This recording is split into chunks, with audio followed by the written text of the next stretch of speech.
MD Medicine from PGI Chandigarh. He has done his DM in Clinical Hematology from ISTM and presently attached to ISTM. He has authored 3 books and he has to his credit many national and international publications and awards. He has received the 2012 Outstanding CML Physician Award for developing countries by American Society of Hematology, and his areas of interest are thalassemia, CML and chronic hemolymphoid malignancies. I request Dr. Kishore Kumar to please proceed. Thank you, Chairperson, and very good afternoon to one and all. I am Dr. Kishore, sir. I am a clinical hematologist. I think I am the only non-railway doctor who is presenting today. But anyway, today my topic is, I am going to bore you for the next 20 minutes with something called as how to approach a very common disease, that is anemia. If you ask me, in India, which is the most commonest medical disease, nearly 2/3 of our population suffers from this iron deficiency anemia. But this is one disease where everybody talks about it, but how much we understand in depth is the real question. Teaching anemias in 20 minutes is, I don't know, it's not so practical. But let me just restrict myself. I have got some case to be discussed. It will be kind of a two-way interaction. So I'll just show some hemograms and I'll show the approach how to deal with hemograms alone, no specialty testing, etc. So starting with this first slide, what is this? The picture kya hai? Cow, right? May I bold that? This is the answer which an MBBS graduate will give. If I ask an MD guy, he may say that it may be a hypertrophied goat or a hypertrophied elephant. And as a DM, I am expected to say that a 4-legged animal may be probably a cow. So I am not going to do that stuff today. I want to behave myself as a simple MBBS student, saying that this is cow. Just replace cow with anemia. That is how we are going to start with our class today. Just a formal introduction. As I told you, a very common disease. One big issue is, in our India, when somebody comes with a low hemoglobin, the first thing we do is to start iron. Many times, suppose if somebody is having fever, yeah, we do that, just like treating veterinary people. As veterinarians, we do give some over-cover antibiotics for treatment of fever, etc., etc. But when it is not coming down, we try to work up for it. But many times, this anemia goes without detailed workup itself. To keep in the back of the mind, anemia is a sign. It's a clinical sign. So definitely there is something behind it which many times have to be worked up in detail. So now we had a good lunch. So I just thought that I would show you a small video, maybe kind of a picture, a matinee show, so that you understand some basics of hemoglobin and things like that. The sound cord is on. Sound aa jayega na? It is not directly related to hemoglobin. It is about sickle cell anemia, but it will make your concepts a bit clear.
सब लोग सोते नहीं हैं ना, since you are fine. Actually, that was just a video to show what a hemoglobin molecule is and things like that. When I use the terminology anemia, what I mean is lowering of hemoglobin indirectly means lowering of these RBCs. If you see here, RBCs, these are the things which we see in the peripheral blood, and these are the precursors which we normally see in the bone marrow. There are only two things which I have to say today. One thing is, doing a bone marrow is not many a times, 99% of times is not a solution to diagnose any anemia. That thing has to be clear among the common practitioners. And second thing is how to pick up cases of say simple TAL trace, which is a big problem in this part of the country, on routine hemogram reports. There's only two things which I want to say today. So if you see here, we never see all these cells in the bone marrow, I mean in the peripheral blood. We hardly see these reticulocytes and erythrocytes in the peripheral blood.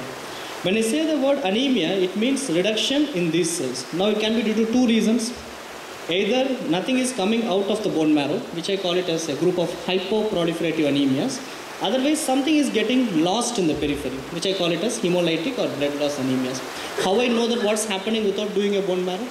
In neurology, we say fundus is the window to the brain. And similarly, in hematology, this reticulocyte, which hardly lives for a single day, is considered to be the window for the entire process, this entire process which is occurring in the bone marrow. That is, once it is coming out into the peripheral blood, it hardly remains for a single day. And then it gets converted to RBCs. So whatever I am seeing today, till yesterday, my bone marrow was working normally. So I don't have to do a bone marrow. So the reticulocyte count becomes a very important criteria how to differentiate a basic cause of anemia. So this is something about the plain hemoglobin. So anemias may be grossly of different types. So it is hemoglobin. When something goes wrong with globin, we get thalassemias. Something goes wrong with iron, we get the IDA or the anemia of chronic disease. And something wrong with the protoporphyrin ring, we get your sideroblastic anemias. So start with these things I am just skipping for the need of time. Grossly, as I told you, anemias are divided into hypoproliferative, blood loss anemias, and some anemias where there is some defect in the RBCs, so the RBCs are not coming out. Usko bolte hain maturation disorders, right? So as I told you, retic count is a very important thing. Taking into consideration the retic count, there is something called as reticulocyte index, which I am not going in much detail. Depending on that, anemias are grossly divided into two types, a hypoproliferative and a hyperproliferative, and the cutoff level according to Harrison is 2.5. Okay.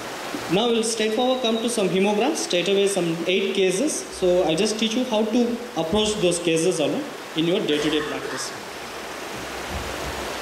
A basic thumb of rule, at least if you listen to any of, up to this point of time you have not listened to anything, at least this point you have to remember.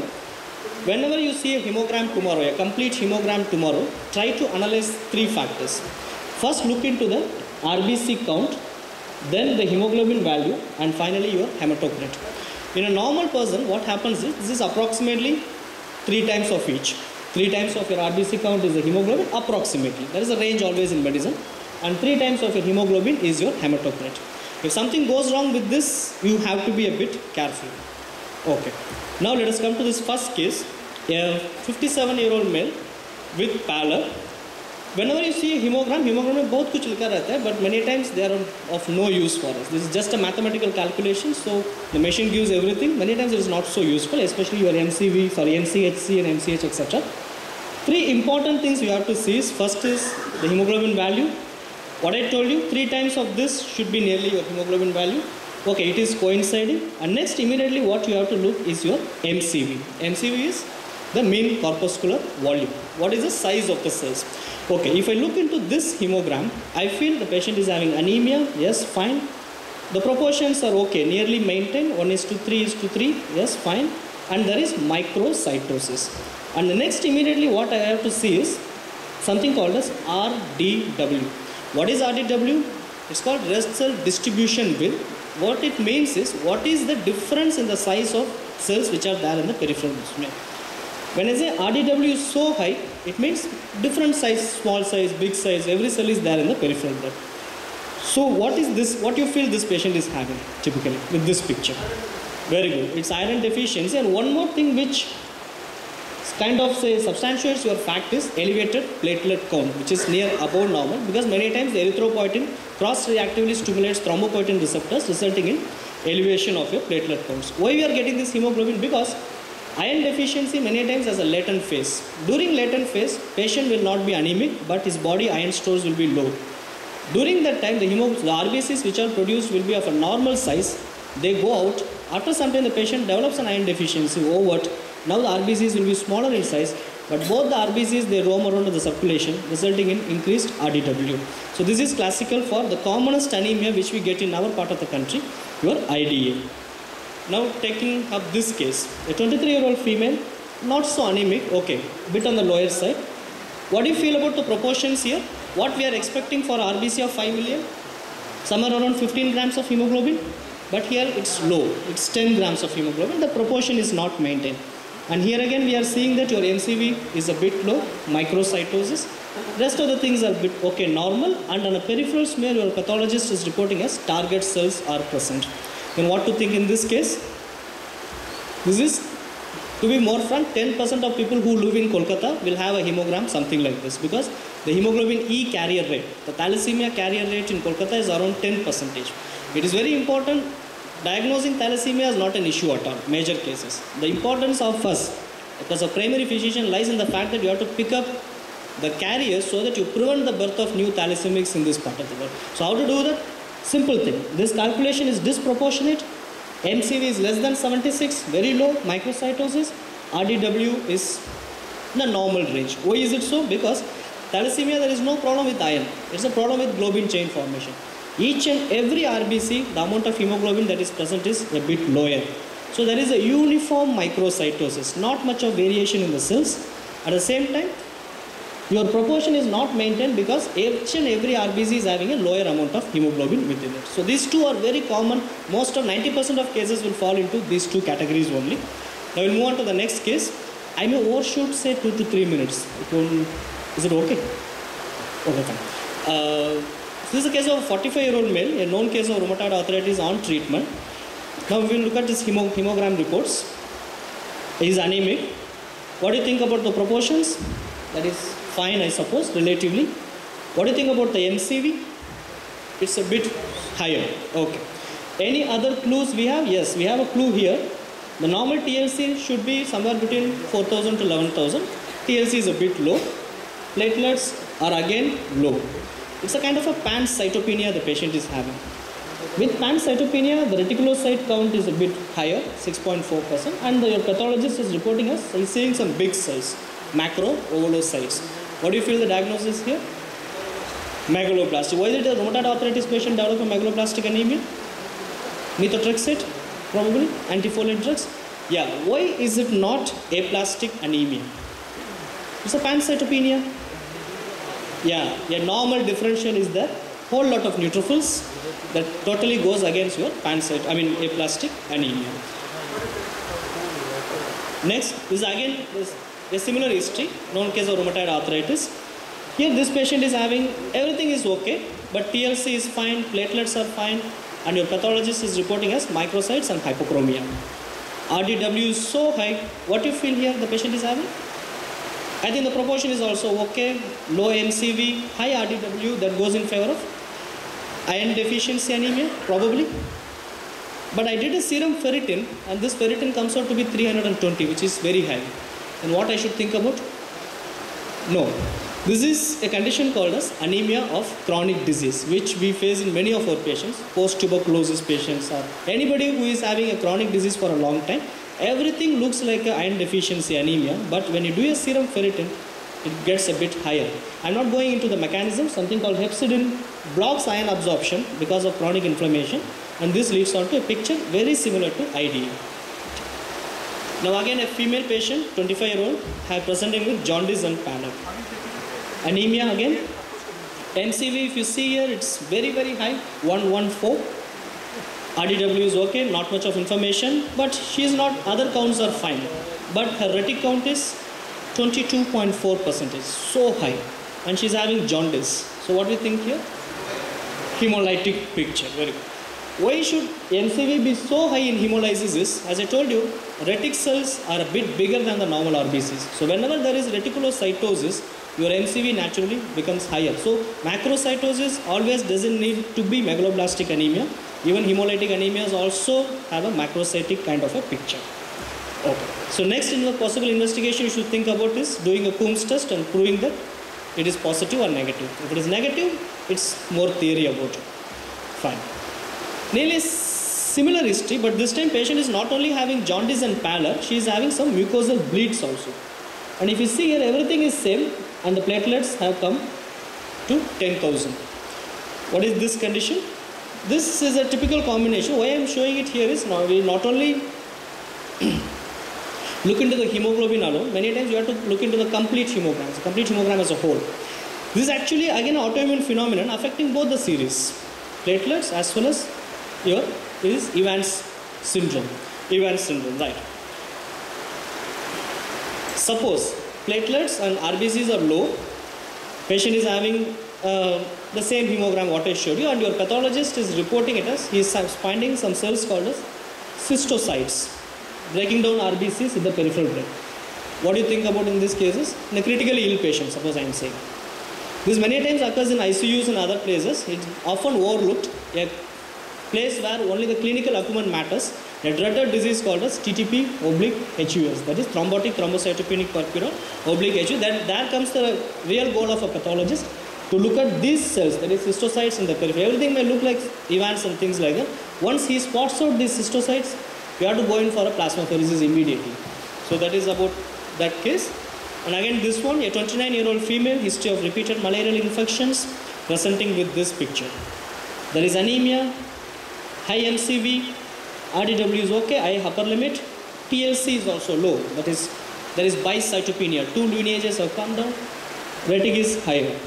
What is the importance of repeated malarial infections? You may be knowing there's something called as hyperreactive malarial splenomegaly. This indicates the spleen overworking, hypersplenism. That always has to be considered. Even in these cases, you don't have to go for a bone marrow. Suppose if a young boy who is not having any spleen, etc., he was given some treatment for malaria and he develops a picture something like this.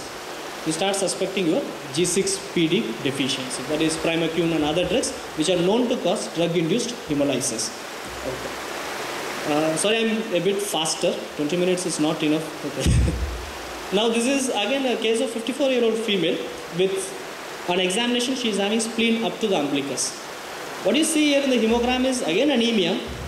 Okay, these are all normal, within normal ranges, but in the peripheral count, what I am seeing is I am getting some immature cells, myelocytes, metamyelocytes, and nucleated RBCs are being reported by the pathologist. And pathologist is saying that she has seen teardrop cells, and they give a bottom line diagnosis as a leukoerythroblastic picture. So what I am talking about here? No sir, why I am saying it is not CML is, I'll come to it a bit later. This leukoerythroblastic picture, counts are not so high, platelets are low, that can happen in CML. And teardrops, that typically goes in favor of a condition called as primary myelofibrosis. CML, you have a whole lot of basophilia. Spleen, CML is okay, but this case, with all teardrops and things like that, your primary myelofibrosis comes into first differential diagnosis. Nearly the last case here, a 55-year-old male, pathological fracture neck of femur, presenting with anemia to you again. Hemoglobin, RBC, yes, proportional, MCV is okay, everything is okay, but the ESR is given as 82 per hour. And if I see here, this one, on morphology they are given as Roulet formation is noted on peripheral blood smear. So what is the next immediate investigation we should suspect? We have to suspect multiple myeloma, which one of the CRAB criteria, that is end organ damage criteria in multiple myeloma, is again an anemia. I just want to say anemia can present in any form, to be more fair. Anemia is not always simple iron deficiency. It is basically a clinical sign of multiple diseases. And this last case, a 58-year-old female again, she's having symptomatic pallor since say 8 months, and we have tried everything. We have tried iron, B12, erythropoietin transfusion, but still she is not responding. And if you see here, things are proportional, but MCV is a bit higher, and TLC is also low. That is actually bicytopenia, which is refractory. Why I am calling it as refractory? After 6 months of treatment, my patient is not responding. Only in this condition, start thinking about a disease called as myelodysplastic syndrome. The myelodysplastic syndrome never comes in the first diagnosis. Try with everything, 6 months she is not responding, then think about MDS, and then finally go for a bone marrow. Why I written it as made in China? Because what is MDS is, everything is fine, bone marrow is fine, proliferation is fine. When somebody is asking the cell to work, the cell won't work. Similar to a Chinese product, when you start, it may not work. So that is MDS. So what to do? Everything periphery, there is nothing there. When you do a bone marrow, you get whole lot of dysplastic features. So that is about MDS. So the $1 million question here is, in above all the cases, maximum there are 1 or 2 cases where bone marrow is necessary. Many cases, just with peripheral, just a simple hemogram and some peripheral investigations, you can come to a diagnosis or cut short to a diagnosis of your anemia. The places where bone marrow is compulsory is all refractory cases. If you feel there is some problem in other lineages, WBC, platelets, then you go for a bone marrow. But for anemia diagnosis, bone marrow is never a first investigation of choice. So as a summary, if hemoglobin is low, never start iron straight away. Order for reticulocyte count, see the index, make it as hypo or hyper. If hypo, NCV less than 76 or more than 76. If normocytic, then think about all the other causes. So only one thing, never depend upon a hemogram that is straightforward given by a machine. Please ask even a technician to look at the smear. Smear gives a whole lot of information rather than your Coulter counter. That's the final slide, and this is actually my team. We are working towards to make Bengal, if possible, a thalassemia free society. Thank you very much.